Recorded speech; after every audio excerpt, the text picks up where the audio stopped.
हाँ जी दोस्तों, कैसे हैं आप? ये मेरा एक रैंडम वीडियो है जो मैं अचानक एक थॉट आया और मैं आप लोगों से शेयर कर रही हूँ। जस्ट मैंने यूट्यूब में एक पोस्ट देखी थी जिसकी हेडिंग थी कि रनर्स कब अवेकन होते हैं। खैर, तो मुझे लगा कि आप लोगों से बात करना चाहिए, रनर्स कब अवेकन होते हैं। अब ऐसा नहीं कि मैंने वो पोस्ट देख के मुझे कुछ आइडिया मिला आपसे बात करने का, बल्कि मुझे आपको क्लैरिटी देनी है कि ये हेडिंग में ही बहुत बड़ी गड़बड़ी है। ठीक है, ट्विन फ्लेम जर्नी एक बहुत ही ज़्यादा मिस्टिकल जर्नी है। आपके वर्ड टू वर्ड अगर आपका सही नहीं है, you not careful about your words, ये जर्नी पलट सकती है। हेडिंग देखिए, रनर्स कब अवेकन होते हैं। तो जैसे जो रनर है, तो आप जब भी आप लोग समझ गए रनर मतलब कि डीएम।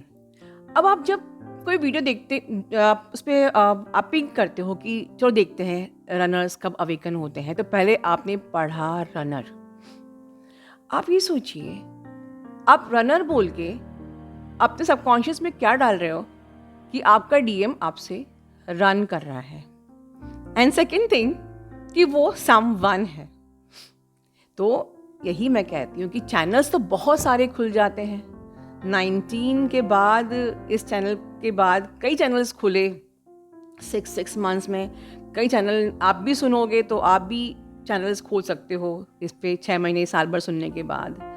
लेकिन ज़रा बारीकियों पे भी ध्यान दीजिए, क्योंकि बाद में जो आप लोगों को लोग सुनेंगे वो मिसगाइड हो सकते हैं। तो पहले बारीकी पे जाइए।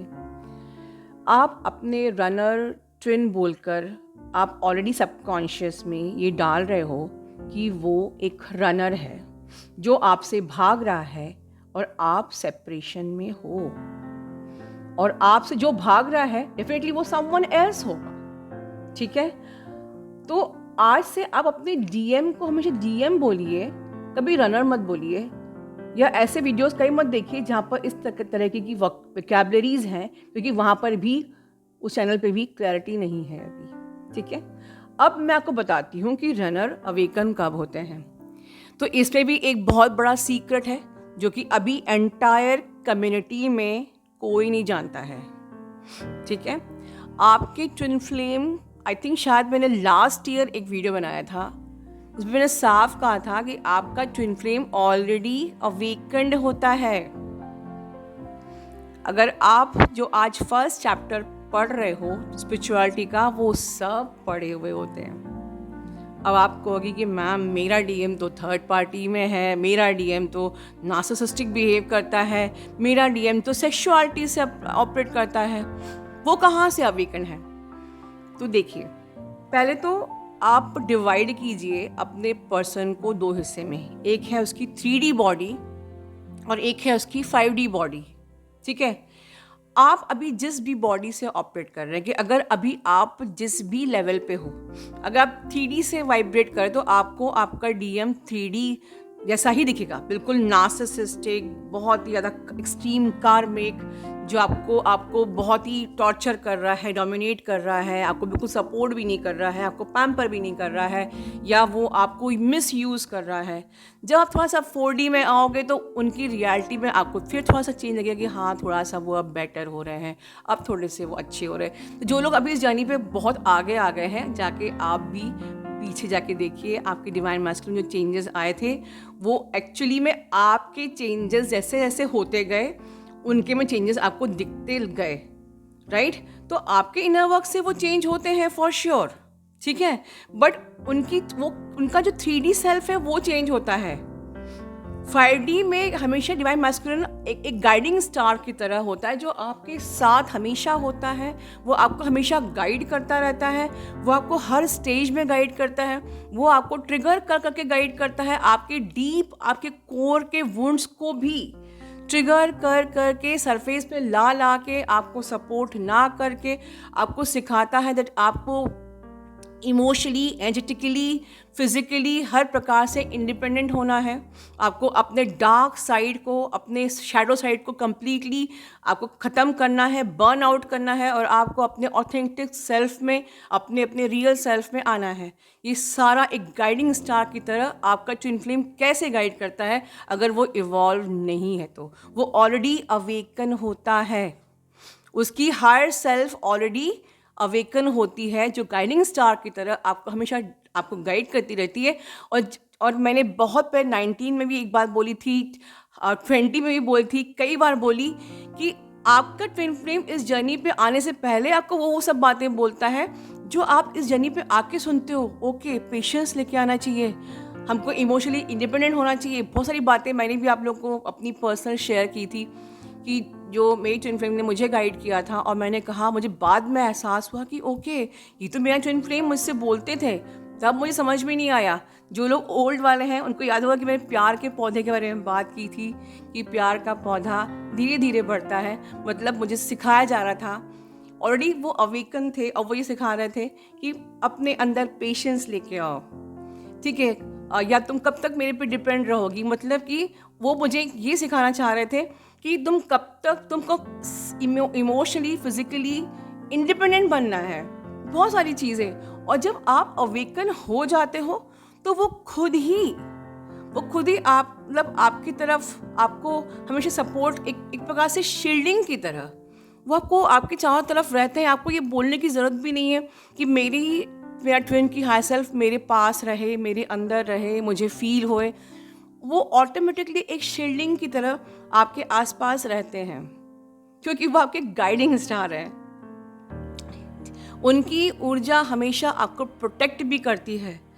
जो बहुत ज़्यादा इवॉल्व हो जाते हैं या जो बहुत ज़्यादा प्योर हो जाते हैं, वो ऑटोमेटिकली जब आपका इनर यूनियन होता है, जब आप अपने पर्सन को अपने अंदर फील करने लगते हो, मतलब कि आप इवॉल्व हुए हो, इसलिए आपको ये फील हो रहा है कि वो मेरे अंदर है, जबकि वो आपके अंदर पहले भी थे, और क्योंकि आप वहाँ तक पहुँचे नहीं थे इसलिए आपको वो फील नहीं हो रहे थे। वो वहीं थे जहाँ वो अभी है। जो लोग अवेकन हो गए हैं, जिनको ये फील होता है कि हाँ वो मेरे अंदर ही है, वो पहले भी थे और वो आगे भी आपके अंदर ही रहेंगे। बट हम इवॉल्व नहीं हुए थे, इसलिए हमें फील नहीं होता था। और वो हमारे अंदर भी है, और वो हमको एक शील्डिंग भी दे रहे हैं, वो हमको प्रोटेक्ट भी कर रहे हैं, वो हमें गाइड भी कर रहे हैं। वो ऑलरेडी अवेकन है।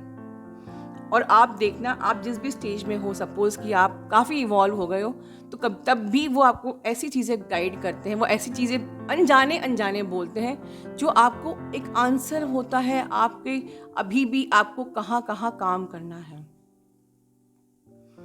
जैसे कि एग्जाम्पल के लिए आप लोग का क्वेश्चन होता है कि मेरे ट्विन फ्लेम मुझे कॉल या मैसेज क्यों नहीं करते हैं, ठीक है, मेरे ट्विन फ्लेम मुझसे मेरी खबर क्यों नहीं लेते हैं, क्या उन्हें मेरी याद नहीं आती है, क्या उन्हें मेरे बारे में कुछ जानना नहीं है। तो एक डीएम का आंसर क्या होता है, मैं अपने एक्सपीरियंस से बोल रही हूँ। तुम मुझे जहाँ ढूंढ रही हो मैं वहाँ हूँ ही नहीं, मैं 3D में हूँ ही नहीं।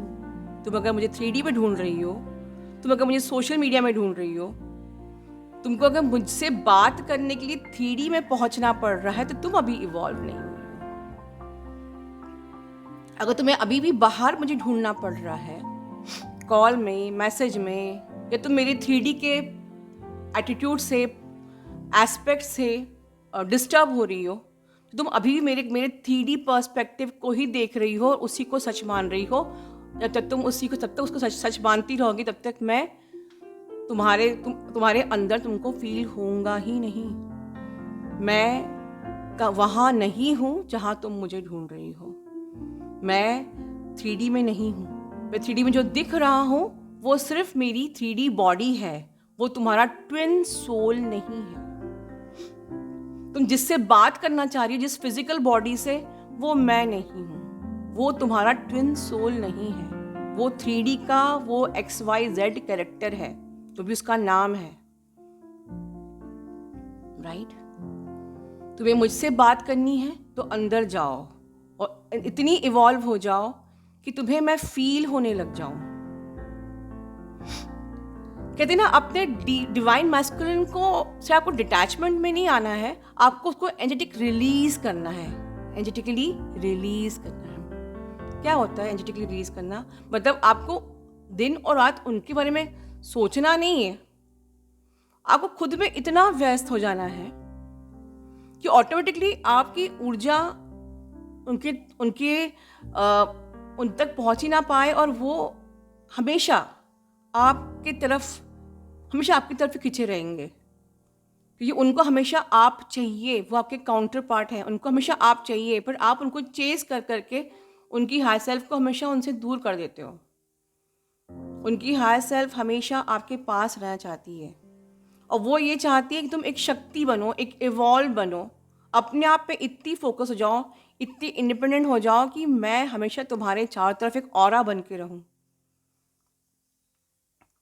बिलीव माई वर्ड्स, आपका डिवाइन मैस्कुलिन एक ऑरा की तरह हमेशा आपके पास रहता है, और ये सिर्फ वो लोग फील कर सकते हैं जो अपने मैस्कुलिन को 3D में नहीं ढूंढते हैं, या 3D के किसी भी उनके फिजिकल बॉडी को पे ज़्यादा बॉदर नहीं करते हैं।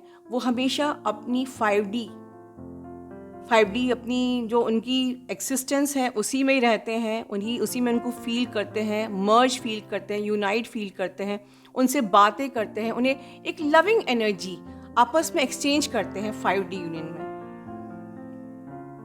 ठीक है, और बस ऐसे ही करते करते कब 5D यूनियन हो जाता है, और एक लीडिंग जो DF होती है कब 5D यूनियन को प्राप्त कर लेती है, और तब जो मैंने कहा है ना कि आपका डिवाइन मैस्कुलिन सहस्त्रार से जागता है, तब जागना मतलब कि तब वो आपकी उस यूनियन को ग्राउंडिंग करता है 3D मैनिफेस्ट करता है। ठीक है, तो कभी मत सोचिए कि आपका रनर अवेकन कब होगा। आपका रनर ऑलरेडी अवेकन्ड है।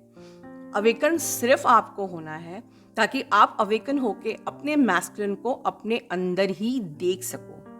अवेकन होके आप उनके ऑरा को अपने आसपास एक शील्डिंग के फॉर्म में फील कर सको। अवेकन होके आप उनकी गाइडेंस का बेस्ट ले सको। ठीक है, अपना ध्यान रखो। Love you all.